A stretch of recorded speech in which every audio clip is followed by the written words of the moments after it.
Hello, it's Alice Ginsberg, and today I would like to take you on a nature travelogue.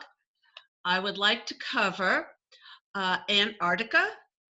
I took a trip there at the end of 2018, and to take you to Shamwari Game Reserve in South Africa. I was also there in 2018. But I'd like to begin first with Antarctica. Now, you might know that Antarctica used to be connected to South America, and it was called Pangaea, and used to be tropical many millions of years ago. They are finding dinosaur bones in Antarctica. Okay, so what happened was the tectonic plates of the Earth separated. And instead of the ocean currents going down South America and under what we now call Antarctica and back up, now that it was separated from South America, the ocean currents started to go in a circular motion. And that is what has caused Antarctica to become the coldest place on Earth. It is the furthest, of course, from the equator, and it now has ocean currents running around it. There is no ocean current that brings warm air down to Antarctica. Now, if they have found dinosaur bones in Antarctica, that means that Antarctica at one time was quite tropical. And no surprise, that means that this continent is possibly sitting on a ton of hydrocarbons because of the disintegration of the tropical plants and the death of the dinosaurs and the animals that used to live there. So scientists, of course, have been interested in Antarctica for a while. Back in the early 20th century, Admiral Byrd made the first successful expedition to the South Pole. But the climate, of course, is not real conducive to settlement, so not much was done there. However, there were several expeditions, notably Mr. Stapleton, who didn't make it to the South Pole, and his entire expedition crew died. But in the 1950s, the International Geophysical Year was initiated, and there was a huge International Geophysical Year push to do scientific research in Antarctica in 1958. And it continued for several years. So in 1959, the Antarctic Treaty was signed, and 12 countries signed it and agreed that research and exploration in Antarctica would only be for peaceful purposes. Now, the country of Argentina claims all of Antarctica, all of the landmass there as part of Argentina, but the 12 countries who signed the 1959 and subsequently 1961 accords don't necessarily agree with that. Military expeditions were specifically prohibited by the 1959 treaty. So, with that bit of introduction, let's see if I can get some pictures up here to show you Antarctica, a vista of Santiago, Chile. And this is where I flew to at first to start my journey to Antarctica. And as you can see, Santiago is close to the Andes Mountains. Remember, Chile is a very long and very narrow country. So the mountains are never far away. They form the eastern edge of the country. And here are some views that I took from the airplane from Santiago to a place called Ushuaia. Ushuaia is the southernmost city in the world, and it's at the tip of South America, and it's part of Argentina. These are the Andes Mountains, and you can see they are very high and very beautiful. They still had some snow on them. Remember that I went to Antarctica in December, which is summer. It's the height of going into the height of summer below the equator. Now, this is an interesting picture of the Andes because you can see some farming off to the right side on the plains here. It's actually a plateau in the mountains. But look at the bottom of the picture and you can see the terraced hillsides under cultivation in the hills just below the towering Andes Mountains.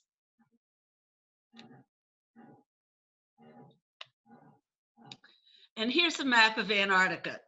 Antarctica is a pretty vast place. The U.S. Station at McMurdo Sound that you hear so much about has about 3,000 people in it. And it's located in this region here to the east, sort of east-northeast there. But the cruises that go to Antarctica focus way out west here. You see this little arm to the left that just extends up here? That's where we went because that is the closest to South America. To get here, a ship must traverse a body of water called the Drake Passage. The Drake Passage is known as the most treacherous and the most volatile body of water on Earth. It can be very stormy or it can be very placid. My sister did a cruise a few years ago from Buenos Aires around the tip of South America to the Chilean fjords, and she was strapped into her bunk, into her bed in her stateroom for 2 days while they were going through the Drake Passage because it was so rough. We, on the other hand, were very lucky. The crew on the ship that I was on said that our cruise was the first time the Drake Passage was the Drake Lake going in both directions. So we didn't have a problem. Again, we were getting off the ship and making expeditions along this arm, this peninsula arm of Antarctica. Now, the ship cannot dock anywhere in Antarctica, at least a cruise ship cannot, especially along these coasts, by Antarctic Treaty. All they can do is land people in a very controlled manner. What we did was we would get to a spot and we would be divided, the passengers were divided into 4 groups, and the groups rotated as to who went first, and you would get into, the groups would each get into a zodiac, and I will show you pictures of that. A group would have taken maybe 4 or 5, half dozen zodiacs, and you are taken off the ship.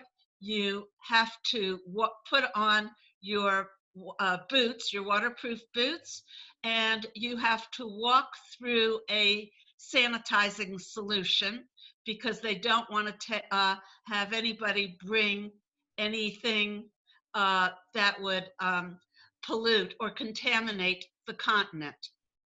and you walk through the sanitizing solution, and then you walk down the stairs and outside of the ship, and you get on your Zodiac, and the Zodiac takes you to the continent. You're only allowed to stay on the continent for about 90 minutes at a time. And then you go back to the ship, and the next group is allowed to land. And that is how they do it. They don't want the wildlife, especially the penguins, to get too used to people. They want everything to remain natural and not accustomed to human life.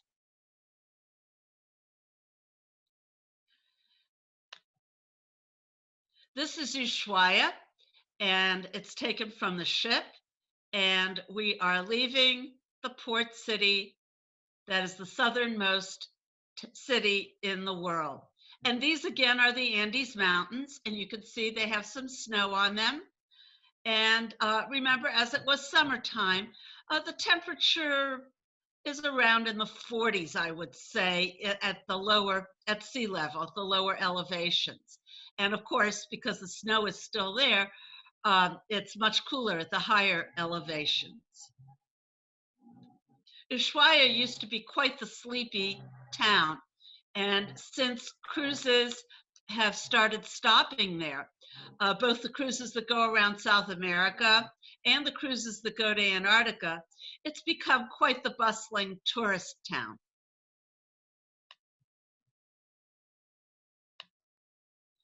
This was an interesting photo. This is not our ship. It is an exploration ship that was tied up in Ushuaia. You can see the port in the background. And we thought that it would be an interesting photo to see this exploration ship. It's not the kind of ship you see every day. And this ship, as well as our ship, had an icebreaker hull. Here we are in the Beagle Passage. The Beagle Passage is the body of water you take down after Ushuaia. You take it down to the Drake Passage as you start your journey to Antarctica.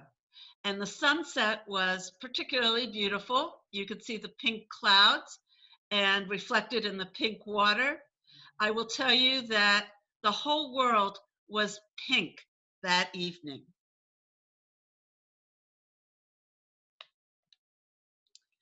And here we have a tabular iceberg in the Drake Passage. Tabular icebergs are huge. Remember, I was taking this photo from, I would say, several thousand yards away, because the ship has to be that far away from an iceberg. You remember the Titanic. An iceberg, what you see on top of the water, is only 1/8 of the mass of the iceberg. 7/8 of the mass is under the water. And this tabular iceberg was huge. They call them tabular icebergs because, of course, they look like a table. Here's another one, and you could just see how massive these things are.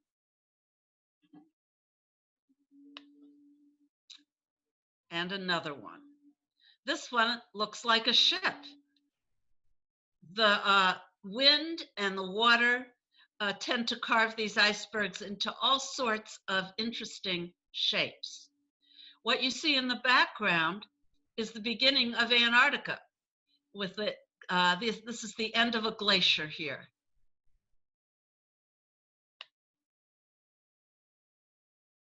I thought this was an interesting picture with the clouds above and their shadows across windswept Antarctica. Antarctica is a very windy place. Yes, it's icy. Yes, it's snowy. But above all, it is very windy. And if the wind was greater than 25 knots, they would not land people on the continent because it would be too dangerous. There were several times when we wanted to land, but could not. And one day we spent completely dressed, ready to go ashore because we thought that the wind was going to die down at any moment, and it didn't. Now, when I say dressed to go ashore, let's think about that. You put on one layer of thermal underwear. Then you put on another layer of clothing. Then you put on your waterproof pants and your parka, which is very heavy and has a zip in, zip out lining. Best winter coat I'll ever have. And they give that to you. Of course, you've paid for it as part of the trip, but it's something that you do come away with. And over your parka, I wore a balaclava over my head in order to keep the hair off my face. And then you put your hood up, and then you put your life preserver on, because you have to wear a life preserver in the Zodiac. And then you go down to the mudroom, and that's where you put on your waterproof boots, which is not so easy when you're all bundled up. And then you're ready to get in the Zodiac to go ashore.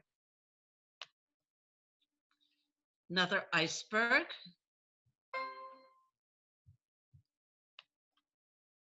And here you get a good idea of an iceberg over here to the left, and people in their Zodiac, about 10 to 12 people, depending on weight, would go into a Zodiac, and they're getting ready to land on the continent. Here's a picture of some Adelie penguins. Aren't they cute? They are named for one of the explorers' wives, one of the early explorers' wives. Penguins are very much a follow the leader species. And it's interesting to see how they travel in a row all the time.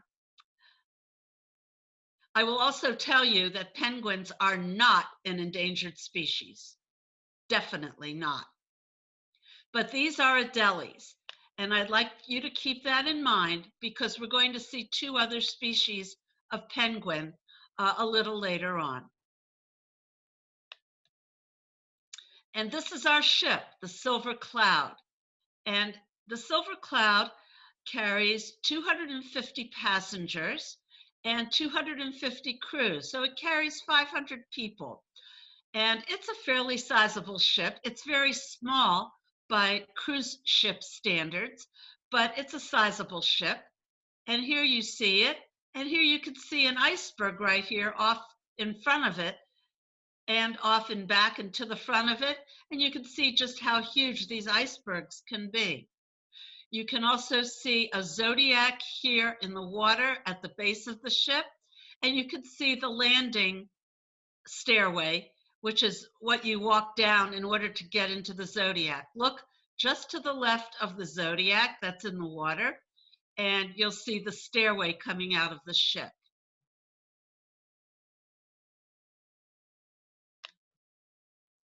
This is Brown Bluff. Geologically, it is a very interesting formation. It is a rock that folded over itself. And you geologists in the crowd may find this extremely interesting to see this formation. At the bottom, you see icicles from the water that has been running off the sides of Brown Bluff. Now, the Antarctic continental crust is thicker than the continental crust in some of the other parts of the world. It's thicker, but it is less dense because it is made up of basalt. The peninsula was formed, the peninsula on which we travel was formed by earthquakes and volcanoes. It's a very volcanic region here along this peninsula. It is part of the Pacific Ring of Fire. In 2016, for example, there was an eruption in Bristol Bay, which is part of the South Sandwich Islands, very close to Antarctica. Mount Erebus on the James Ross Ice Shelf, which is in the eastern part of Antarctica, has an active lava lake with active streams of lava coming to the surface, but we didn't get to see that. We were on the Larsen Shelf. The Western Antarctic Rift System is what caused the separation of Antarctica from the continent. But in 2017, scientists found 91 subglacial volcanic cones in West Antarctica. And these volcanic cones, they are theorizing, could accelerate the melting of the ice sheet. The eastern Antarctica ice sheet is much thicker than the west. The ice in the eastern part of Antarctica is so heavy that sometimes it causes Antarctica to go below sea level. It's a very heavy ice shelf. And it goes up and down with as the climatic conditions, with the changes in the climatic conditions. They use magnetic equipment to measure the ice sheet. And they also use radar reflection, and they do remote sensing and geophysical studies. McMurdo Sound, the US station in eastern Antarctica, is famous for its drilling studies below the Ross Ice Shelf. The Ross Ice Shelf moves. It moves 2 meters per day. So it's an interesting, very interesting geological place is Antarctica. Again, this is Brown Bluff. This is a very interesting geological formation with the water running off of it, forming icicles. Here, if you look closely in the snow, you will see what they call penguin highways. You see these tracks in the snow? Those, the penguins, and you can see some penguins there right now, when they walk on the land, they walk in, they travel in columns, in rows, and they make these penguin highways. When they swim in the water, they kind of look like dolphins. They arch, they come up and down and up and down, and they're very fun to watch. So here you see, we're still at Brown Bluff. Right here's the iceberg where we saw the Adelie penguins, but it's kind of hard to find them right now in this picture. And you see our ship, and you see these birds. And what are these birds doing in the water? They are looking for food. What happened was there was a leopard seal in the water here. Leopard seals eat penguins. But trust me, don't feel too sorry for the penguins. They are not an endangered species. Anyway, there was a leopard seal, and he found himself a penguin, and he was feasting on it. And then these birds are in the water, and they are waiting for the remains after the leopard seal is finished. So here are the Adelie penguins, and as I mentioned, they are follow the leader. This guy in the front here is considering jumping into the water, and these penguins in back are going to follow him. Anyway, he is sizing up the situation, and he decided, he saw the leopard seal, he turned right around and said, "Not right now, guys, we're not going in the water."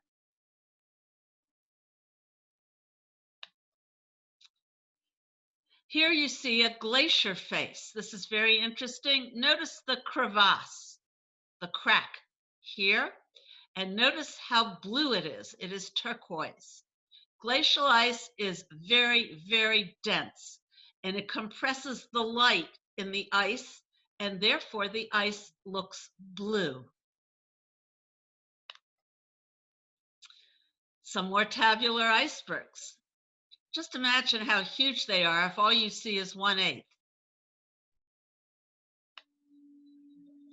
Here we are at Esperanza Station. This is an Argentine station. Military personnel live here, but they don't conduct military operations. At least they're not supposed to. Whole families live here, and they will spend a stint of 2 years at a time here on station. And remember, this is summer. You see their satellite dishes, and they are designed, this whole station is designed to be able to subsist on its own through the Antarctic winter, and people stay here for 24 months at a time. You'll notice on the building to the far right, there is the Argentine flag on the roof. I would say that the whole military complement and their families that are here that spend the 2 years here, the whole complement is about somewhere in the neighborhood of 75 to 100 people. Here's another view of Esperanza Station. You can still see the Argentine flag there, sort of just right of center.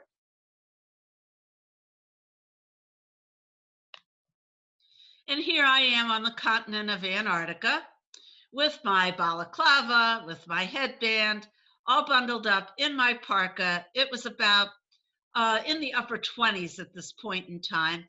When you got out of the Zodiac, you took off your Zodiac life jacket. You had a separate life jacket for the ship than you did for the Zodiac. You took that off, you left it on shore on the edge and picked it up again as you were getting back in the Zodiac. So I don't have my life jacket on in this particular photo.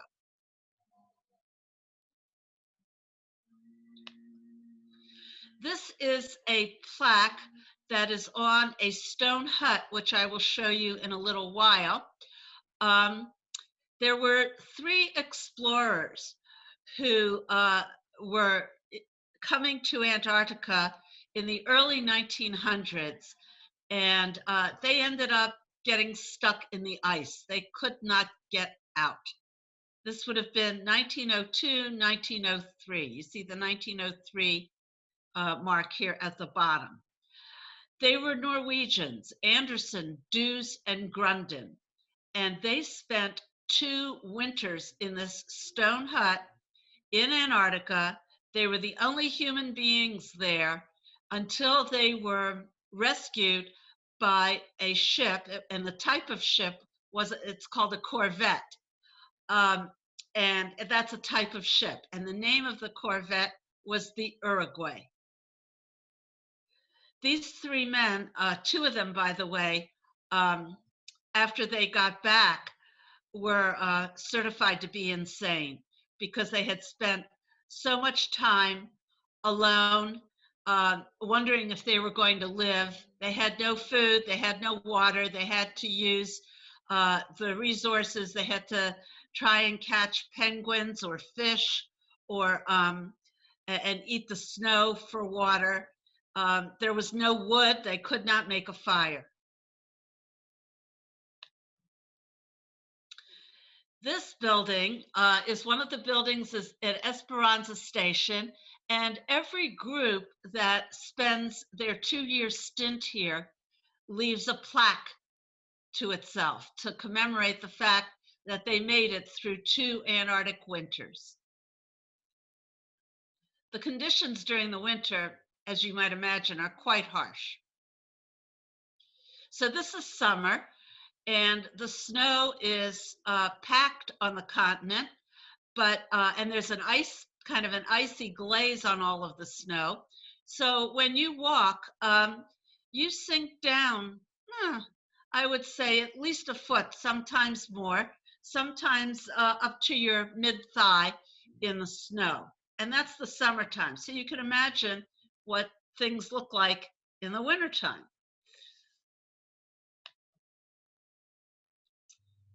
This is a mechanics shop at Esperanza Station. And this is the school. Remember I told you that they had whole families living here during their 24-month stints. And this is an Argentine school. So people who stay here wind up having a lot of free time on their hands. This is a chess set that was carved by people who have spent time here in Antarctica. You can see it's pretty elaborate. These are snowshoes as worn by the early explorers to Antarctica. There is a museum, a small museum at Esperanza Station, and that's where I took this picture. This is a sled that would have been used by the early explorers. You can see in the background their boots, the snowshoes, some of their utensils. This would have been their dog sled.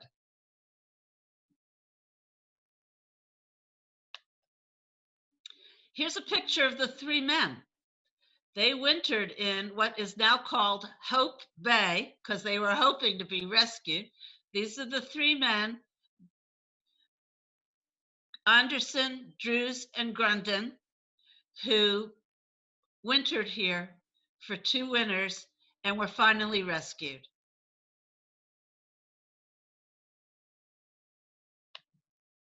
Here's a close-up of that chess set. Isn't that amazing?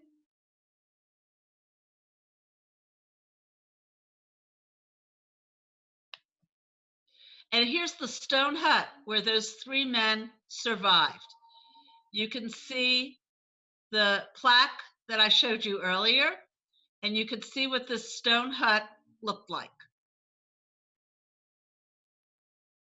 And it's quite close to the sea. You see the blue over here in the over to the right there.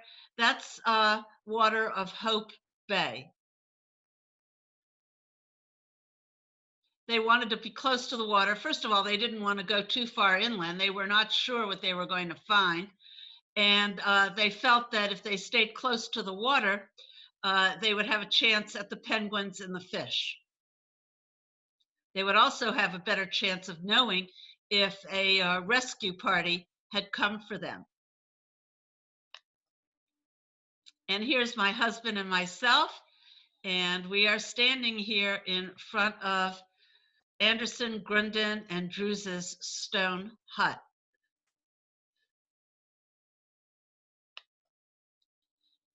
This is a Gentoo penguin. Remember I showed you Adelie penguins. Gentoos are larger, and they're known for their characteristic orange or red beaks. Now, you can tell what a penguin has been eating by the color of its feet. If its feet are an orangey pink, it means it's been eating krill. And that is typically the seafood that the penguin prefers. If his feet are white, it means he's a very hungry penguin.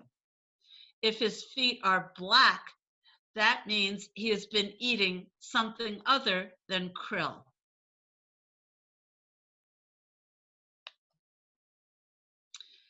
The weather turned not so great on us. I showed you the beautiful day we had at Brown Bluff, the beautiful day we had at Esperanza Station, and then the weather turned nasty. So here is our ship, the Silver Cloud. You can see that it's in among the ice, and it's snowing. It's a very, you can see the snow has made it a very misty picture. Our captain was ice qualified. When this ship got back to Argentina, he was going on furlough for his winter holidays or summer holidays, depending on how you look at it. It was the end of December. Anyway, the next captain to come on board the Silver Cloud was not ice qualified, and therefore there were 2 captains on the Silver Cloud for the cruise after ours, a regular captain and an ice captain. And this vessel, the Silver Cloud, is part of the Silver Seas fleet. You can see the insignia for Silver Seas here on the stack. We finally did get to go ashore, and our group that day was the first group to go ashore, and we were very lucky because after our group got back and got ready to get back in the Zodiacs to go back to the ship, the weather turned really bad. It turned out we were the only group to go ashore that day. But here we have a friendly Gentoo. He's willing to show us the way. We were known, on the other hand, as the Red Penguins. Now, when we came ashore, the expedition crew from the ship had already marked the path for us to follow. And you had to be very careful and be sure to follow that path because there could be crevasses on either side. You could fall down into one of them, never to be heard from again. They're very deep. And they also wanted to mark the path for the protection of the penguins, so we didn't get too close. This is a penguin rookery. And you can see they're all Gentoos here. This gives you an idea of how large this particular rookery was. This was a rather small one. There was a much larger one on a hill behind us.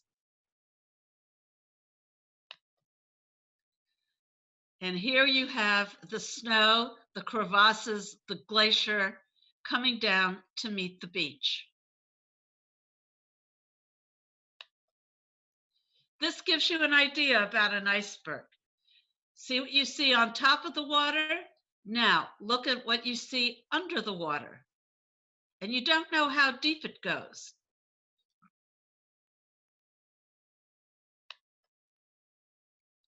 And here we have our Zodiacs. You can see them navigating among the icebergs, trying to get people to shore. And behind, you see the glacier. So we have 1, 2, 3 Zodiacs in the picture.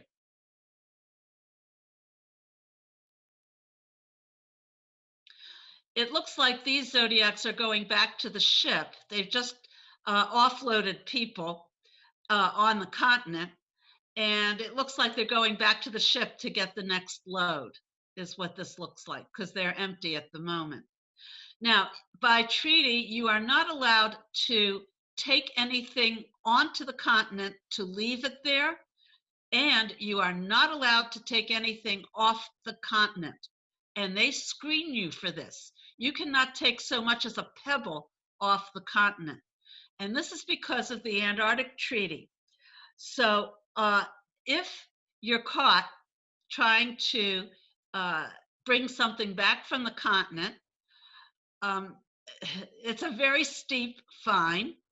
And if it happens more than once, the ship that you came from loses its license to offload people onto the continent. So the ship's crew is very conscientious to make sure that you don't bring anything back. And they also screen you and make sure they check the site after everyone's gone. They check the site to make sure that nothing was left there. And here are my husband and I on the beach. We have our life jackets on. We're getting ready to get back into the Zodiac, and we are with the penguins here on the beach, waiting for our Zodiac.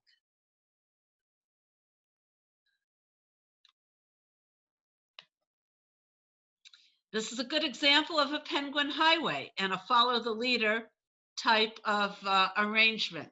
You can see, excuse me, these penguins have black feet, which means that they've been eating something other than krill.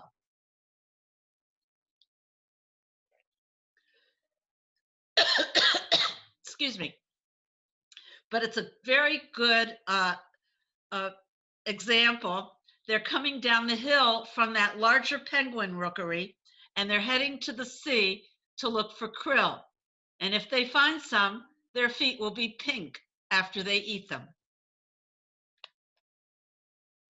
Here again is our ship with zodiacs in the water with the icebergs. You get a very good idea of what Antarctica could be like.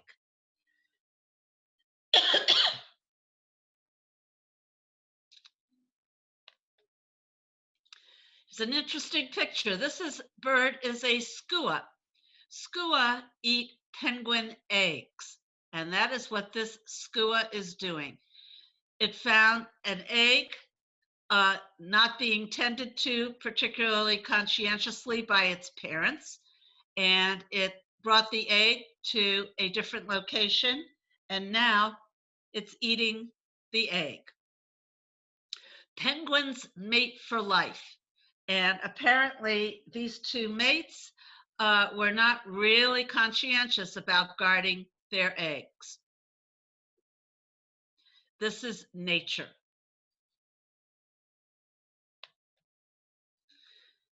Here are some scenic shots that I took from the ship of the Antarctic landscape. My husband is fond of saying there's only 3 or 4 colors in Antarctica: blue, gray, black, and brown.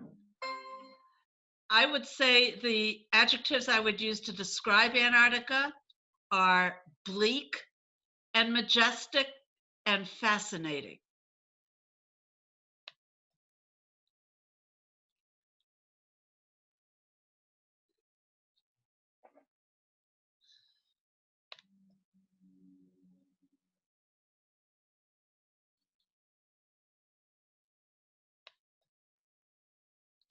You can see how windswept this continent is.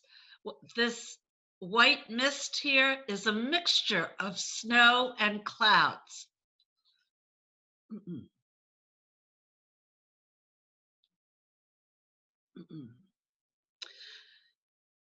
We went to Antarctica because we were curious. It was also a 70th birthday present for my husband.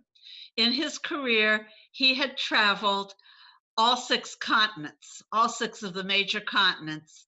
And he said that in his lifetime, he wanted to be able to say that he had stepped foot on all 7 continents. So this was his birthday present. Here's an interesting picture. It's a picture of a whaling ship. Now, understand that anything that reaches Antarctica stays there, okay? And they cannot destroy it. It's a historical artifact. This is a whaling ship. And back in the 30s or 40s, or maybe even 50s, I'm not sure on the date, these whalers had a particularly good haul, and they were celebrating. And they celebrated a little too heartily. They burned their ship down. Now, you need to remember that sperm oil from whales fueled the street lamps in London and Edinburgh. Ambergris was used as oil during the Industrial Revolution, and the blue whale, which is the largest whale of all, has the most oil. A man named Finnmark, he was Norwegian, he inaugurated modern whaling with a harpoon gun located on the stern of his whaling ships. So the Norwegians and the Spanish, and of course Americans, Moby Dick, hunted whales in the North Atlantic. They mostly hunted what's called right whales. It's a species of whale. They used nets and they used harpoons. An American named Christopher Brand patented the harpoon gun. And a man named Thomas Welcome, he discovered the species of Roy whale, and he also improved the technology for hunting whales. He lost his left hand hunting whales. He set up the first station, exploratory station. This is Mr. Welcome set up the first exploratory station on Iceland. The modern harpoon gun came about in 1866.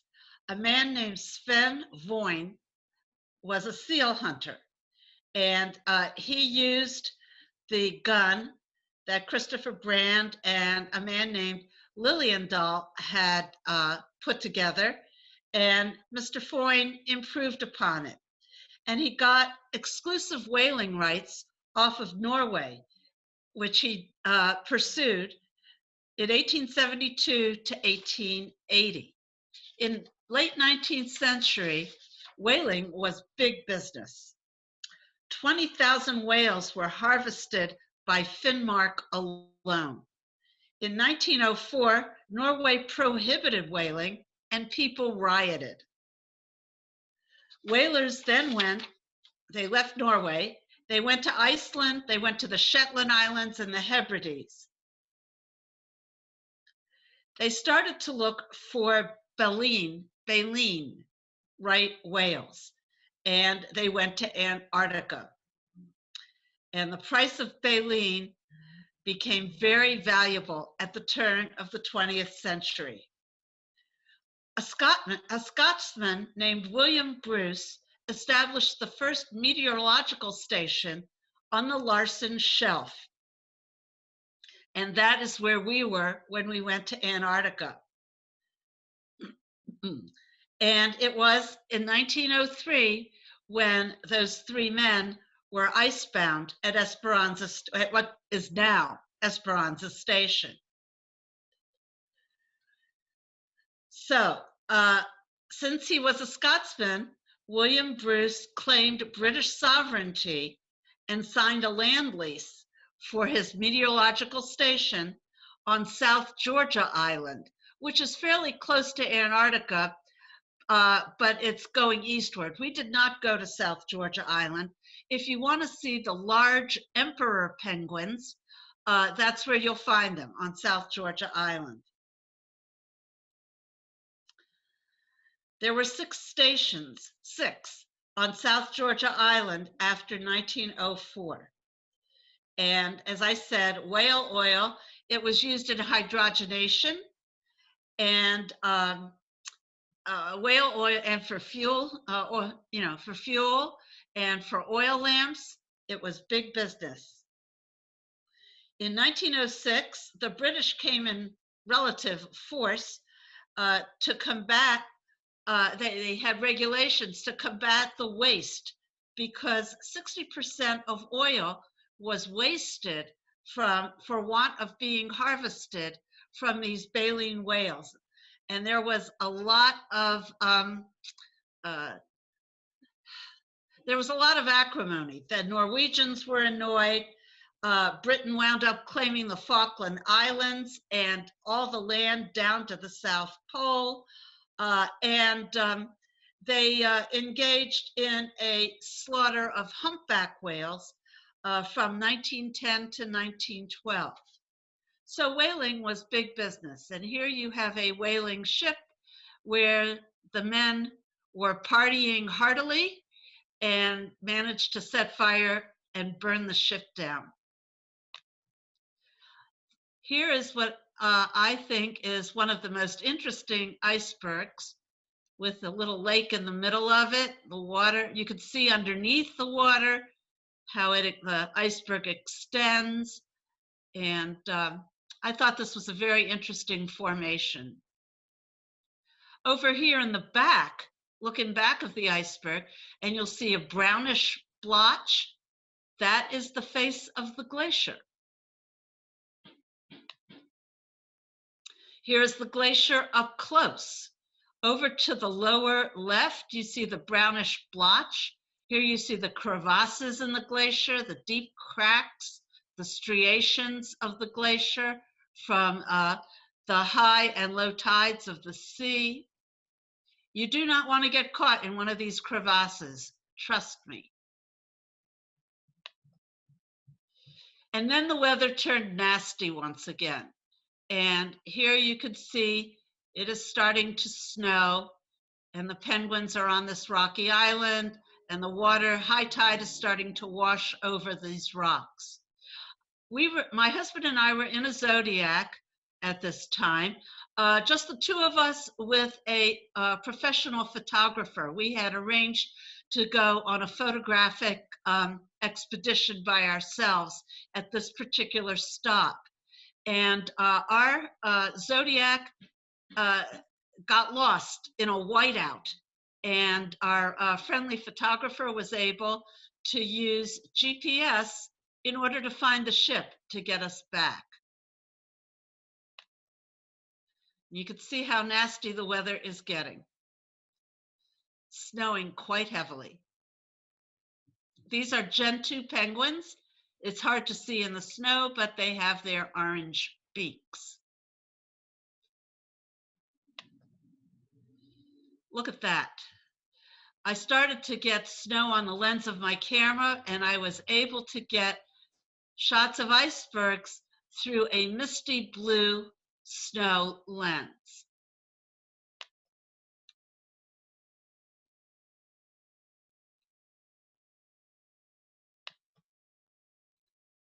Here we have a lone bird, a skua, again, another skua, just sitting still waiting for the snow to clear.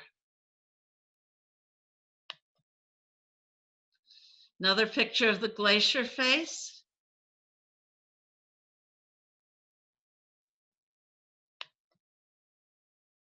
Here we are at a place called Yankee Harbor. Now, this is not a rock in the water. This is an elephant seal. And this elephant seal was just about as large as a Zodiac, believe it or not.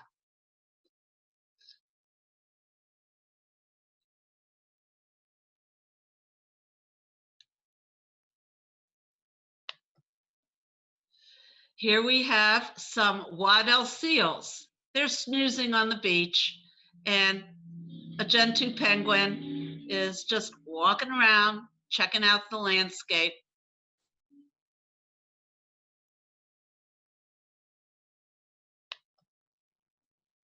Here you have a better picture. You can see just how large this elephant seal is. I have to tell you, he really stank.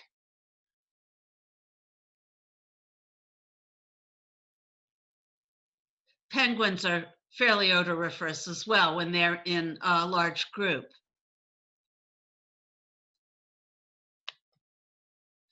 Here we have our seal snoozing on the beach.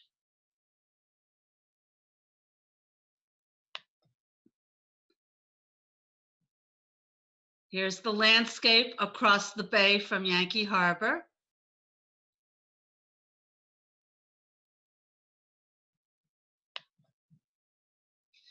So here we have a couple of Zodiacs, and here we have the elephant seal. If you didn't believe me, just have a look here.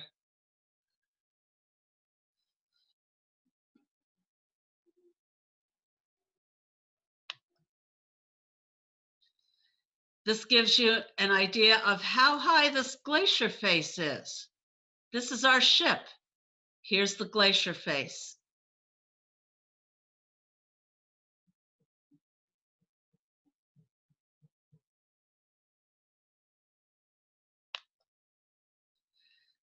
Here's our elephant seal, yawning, trying to decide if he's going to go back to sleep or if he's going to go hunting.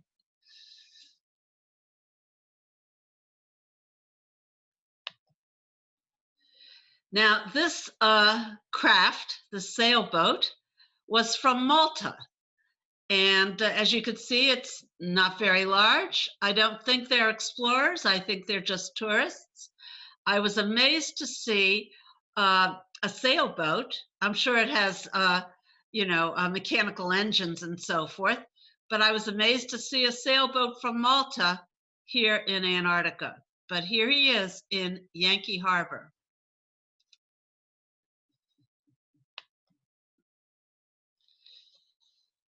Another landscape. We're going into Whalers Cove, I believe, as I took the picture of this landscape.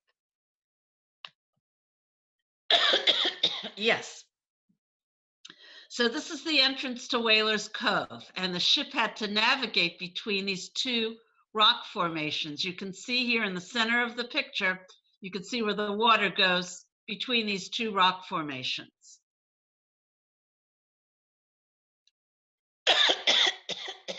Excuse me. This is an apparatus where the whalers used to hook their boats to. They would anchor their larger ships out in the water, but they didn't have zodiacs like we have today. So they would bring their smaller whaling boats to get ashore, and they would hook up to this metal apparatus when they landed their whaling boats. As I said, anything like this is a historical artifact and cannot be removed from Antarctica. Consequently, there's a lot of refuse and buildings and abandoned apparatus at this particular location. Here you see the black sand beach. Over here to the extreme left is that apparatus that they would hook up to in their whaling boats. And here we are landing on this black sand beach. Now notice the mist coming off the water in the background. This part of Antarctica sits on a thermal plume, and there is volcanic activity here. In 1969, in fact, there was an eruption, and the people who were here, some of them were whalers, and some of them were explorers, but they had to leave in an awful hurry, and they abandoned the site. Here is some of what they left behind. This is apparatus used to collect and refine whale oil.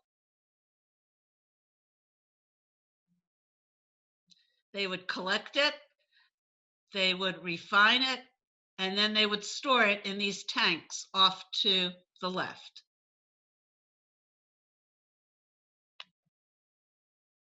Here we are walking along this black sand beach. You can see that apparatus to hook your whaling boat up to. You see that in the background.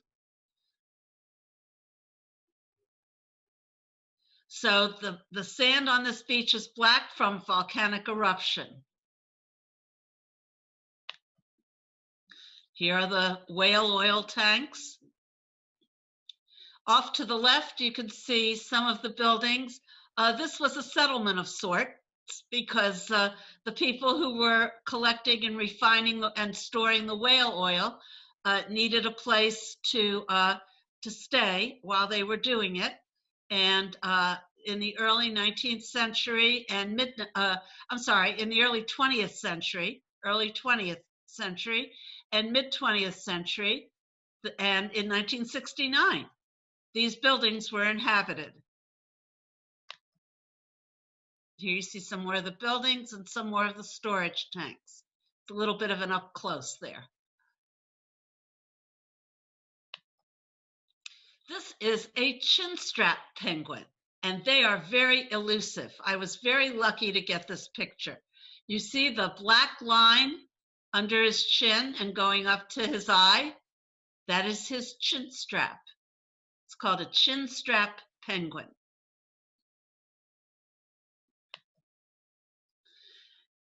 Here's a good example. You can see the thermal water. The water here is pretty warm for Antarctic water.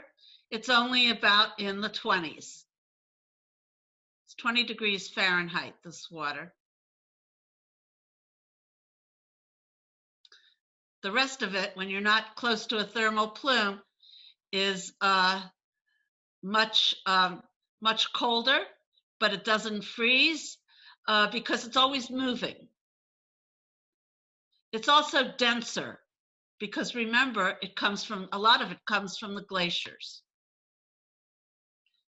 This is my favorite iceberg picture because I think it looks like a ship.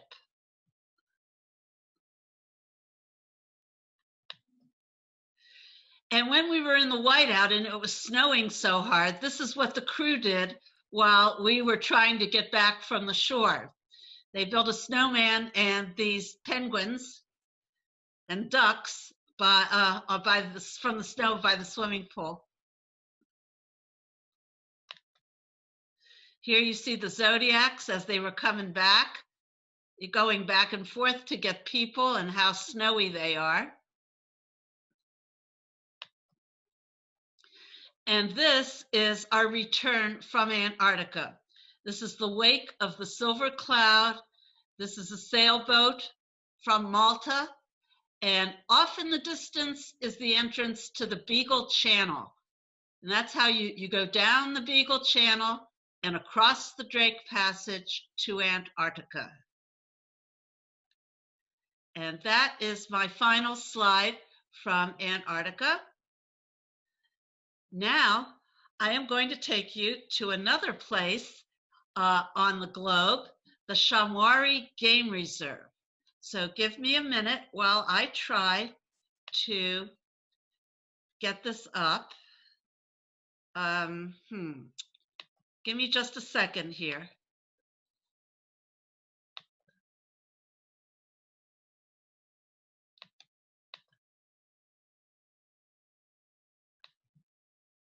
There we go.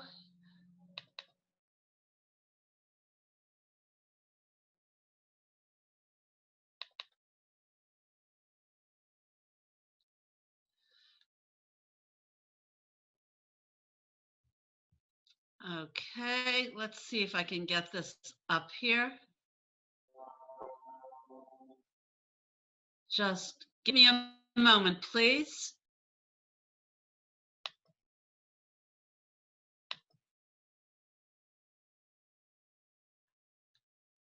I don't want to share. This is, here we go. This is a map of Africa. And you'll see Madagascar here on the lower right. But here along the lowest tip, and you can't see it because you're off the map, but here is South Africa. And we were in the southeastern part of this tip. We also, on a different travelogue, I will take you to the Cape of Good Hope. And there are some penguins there too, but they're called the boulder penguins. They're totally unlike the penguins that you see in Antarctica. But for right now, we're going to Port Elizabeth and the Shamwari Game Reserve.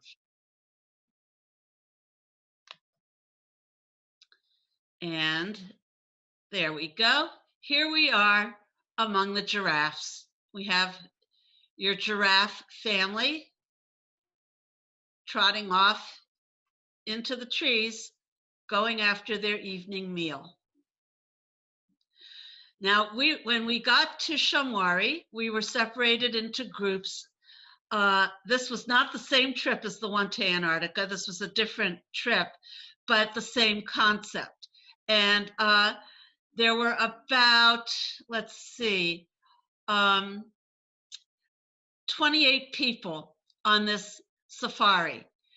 And we were separated, 42 people, probably 42 people. We were separated into groups of 6. Each of our vehicles held 6 people, and we would rotate as to who sat in the front, the middle, and the back of the vehicle. And we went on several game drives. And the guide who was driving was usually very conscientious. He was really good at making sure that we all got the pictures that we wanted. This is a warthog family, and they are nasty looking animals. All of these animals are free range. This is not a zoo. It does have a fence around a larger perimeter, but that area that this game reserve covers is about the size of Connecticut plus Rhode Island.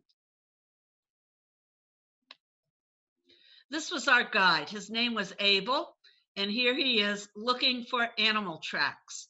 On this particular walk, he was looking for hippo or lion tracks. Here's a vista of the savannah. And this brown mound in the center of the picture, that's an anthill. We were lucky. We had very good weather when we were in Shamwari. Here we have a white rhino. Now, it's the black rhino that is in danger of extinction. The black rhino is endangered. This is a white rhino. And this horn is pretty long and pretty sharp. Don't want to tangle with one of these. Here you see two of them, and you can see how close our vehicle got to these animals. I took this picture from the Jeep.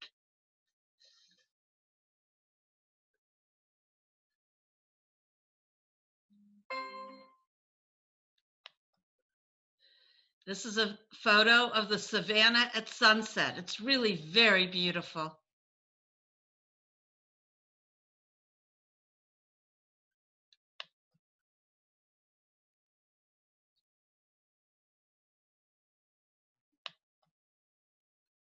Here we have your elephant family.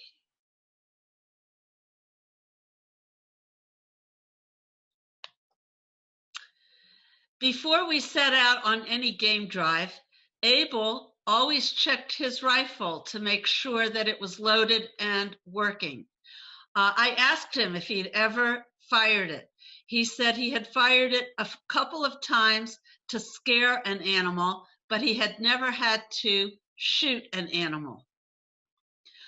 We heard a story about something that happened, not on our game drive, not while our group was at Shamwari, but we heard a story that at one point in time, on one of his trips, a cheetah had jumped into the Jeep, into the front of the Jeep, and he told everyone to just stay as still as possible, and after a few minutes, the cheetah just jumped right out. Here you have white-tailed, white-backed deer and gazelles grazing.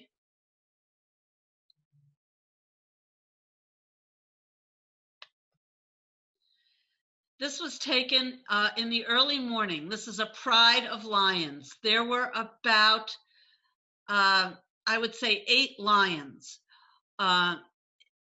Here they are. You could see these two.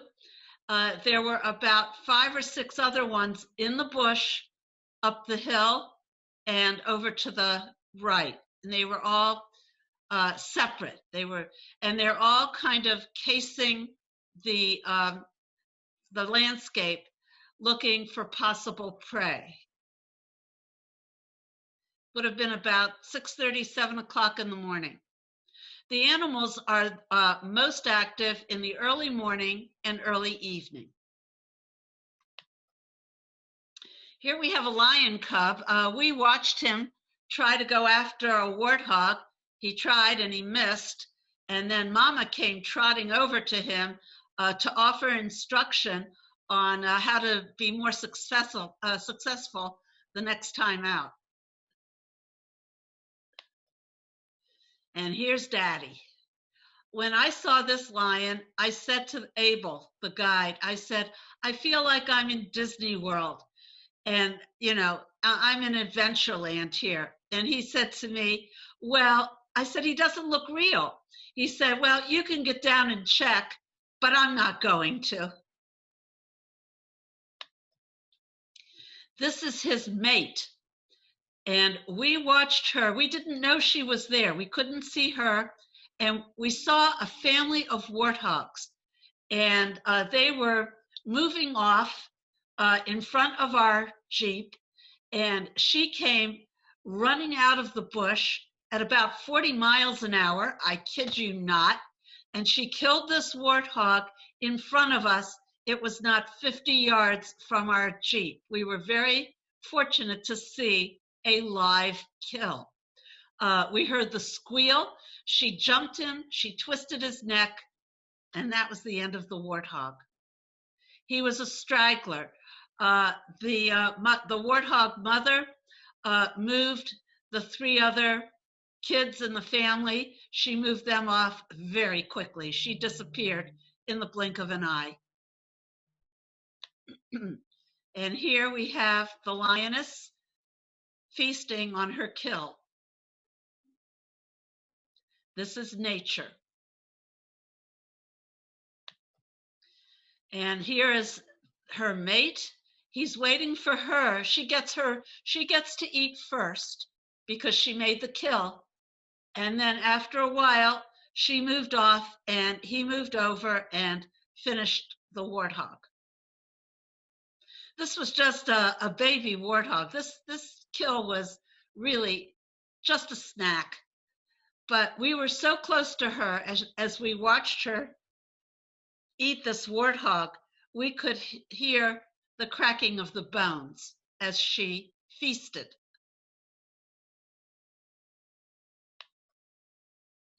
And here we have some relaxed cheetahs.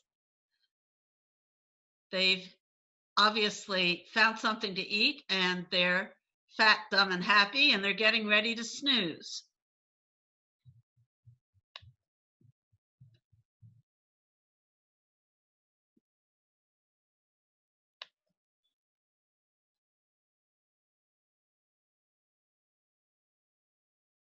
This is not a leopard. This is a cheetah.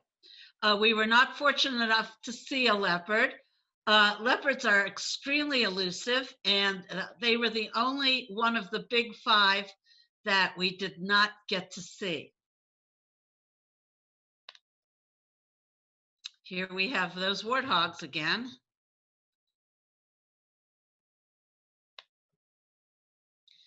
Gazelles. This warthogs and gazelles were from a different game drive, different time of day.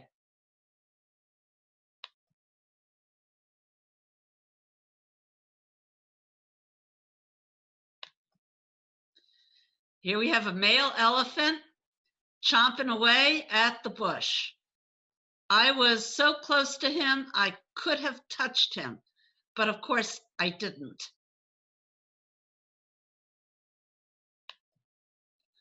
Here's his mate and his little baby, and you can see just how close we are because here's the mirror of the Jeep. They have just come back from the water hole.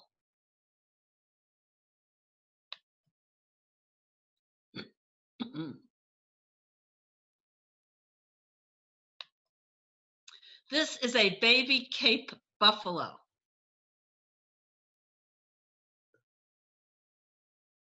Only about 1 year old, if that. This is a parent, obviously. These are nasty animals. You have to give them a wide berth. I used my zoom camera on this one.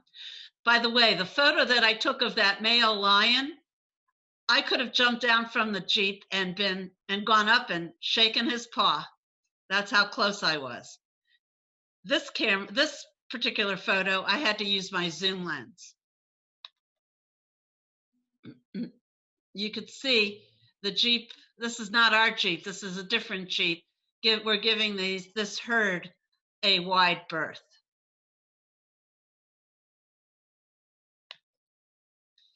Here we have some zebras. They were grazing near those Cape buffalo. Fine specimens.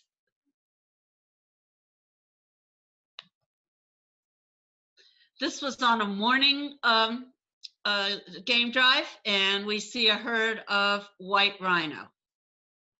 Now, we did see a hippopotamus. We didn't think it was a hippopotamus. He was in the water below, in a creek below this plateau where we're on in this picture. This hippopotamus was so stationary, we thought he was a rock. And we had pretty much convinced Abel that he was a rock. And Abel decided to go down and check it out. Well, that hippo took off. I have never seen water displacement like that in my life. It was a huge hippopotamus, and he went bounding down the creek. might have been a river. It was narrow, but it was deep. And he was bounding down the creek. Abel was pretty scared because he had forgotten to take his gun with him as he had gone down the steep slope to the water. And the one animal that the guides are most afraid of in the game preserve because of their unpredictability is the hippopotamus. They're more afraid of the hippos than they are of the lions. Isn't he beautiful?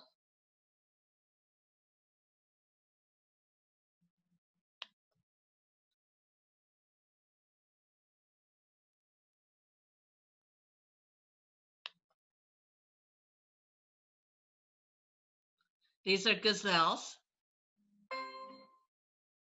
It's hard to capture them. I was lucky with this one because they do tend to scamper.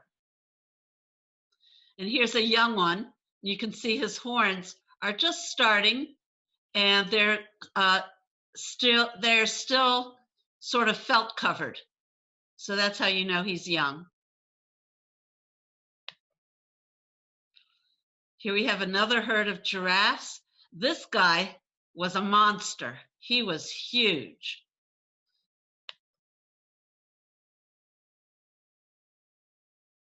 Here you see the shadow. This is our Jeep. That's the shadow of our Jeep. That's how close we were. Get a sense of how large he is.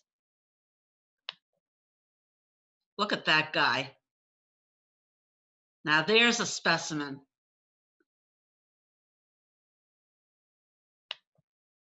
This is a Guinea Fowl. See a lot of these in Africa. Also saw these in Australia.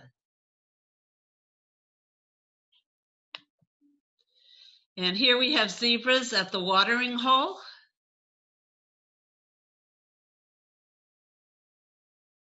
This was actually quite close to the mansion that we were living in while we were in Shamwari. It was an old turn of the century mansion, and it was quite beautiful.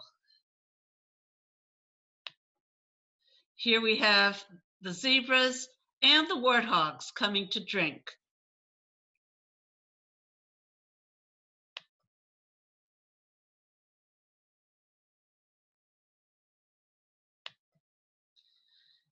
Here we have, this is what I look like when I get up in the morning.